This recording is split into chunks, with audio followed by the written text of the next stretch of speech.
Islamic टुकड़े पर पलने वाले अम्बेडकरवादी बौद्ध। तो मुसलमानों के टुकड़ों पे पलने वाले तुम लोग हो जिन्होंने अपने शास्त्र को भी ताक पे रख दिया और जोधा का विवाह मुसलमान से कर दिया।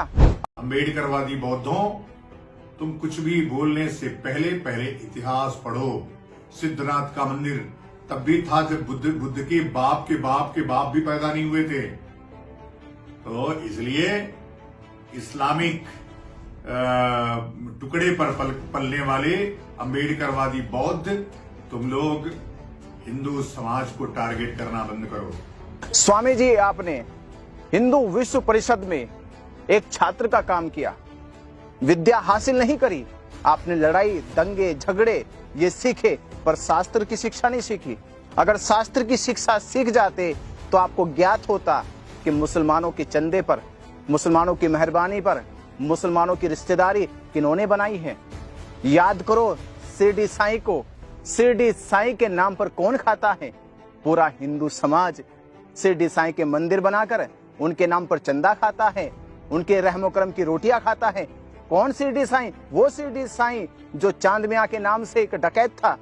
उस डकैत के नाम पर तुम लोगों ने चंदा वसूलना शुरू कर दिया, उसको भगवान बना दिया, जो कि उसका इतिहास तुम्हारे शास्त्रों में भी नहीं है। और तुम हमको कहते हो, अरे हम तो वो अपने महापुरुषों की कमाई खाते हैं जो हमारे महापुरुषों ने प्राप्त करी है अपनी विद्या से, जो अर्जन करी है अपनी शक्ति से, जो प्राप्त करी है अपने ज्ञान से, अपने विवेक से। और दूसरा, तुम ये कहते हो कि ये भारत के बौद्ध समाज हिंदुओं के मंदिर पे कब्जा कर रहे हैं। अरे हम आपके मंदिरों पे कब्जा नहीं कर रहे, बल्कि तुमने हमारे मंदिरों पे कब्जा कर रखा है। कब्जा कर रखा है तुमने राम मंदिर बनाकर वहां के 22 बुद्ध विहारों पर। कब्जा कर रखा है तुमने पुरी के मंदिर पर। कब्जा कर रखा है तुमने केदारनाथ के मंदिर पर। कब्जा कर रखा है तुमने बौद्ध गया के महाविहार पर। जाने कितने मंदिरों के नाम हम तुमको गिनवा दें।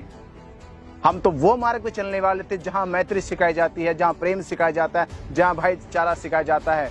पर तुम वो लोग हो, तुम उस मिट्टी के बने हो कि तुम्हारे अंदर भाई को भी डसने की आदत होती है।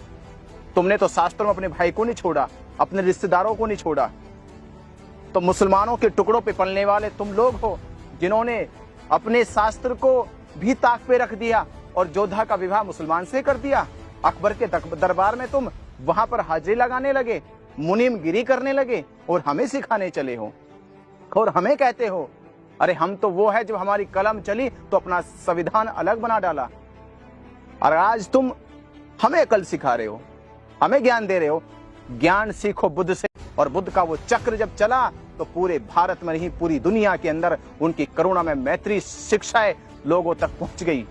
तो स्वरूपानंद, ये जो तुमने बयान दिया कि हिंदुओं के ऊपर ये हमारे मंदिरों में घुस गए हो, अरे जाकर देखो, चश्मा लगाकर देख लो, कैमरा उठाकर देख लो कि वहां बुद्ध का विहार आज से नहीं, सम्राट अशोक के समय से है।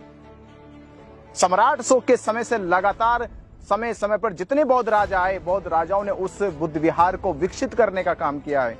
और भारत ही नहीं, चाइना तक के लोगों ने उस बुद्ध विहार की वंदना करी है, परिक्रमा करी है। उसको विकसित करने में, उसके लेखन कार्य करने में भारत से लेकर चाइना तक इतिहास बनाया है।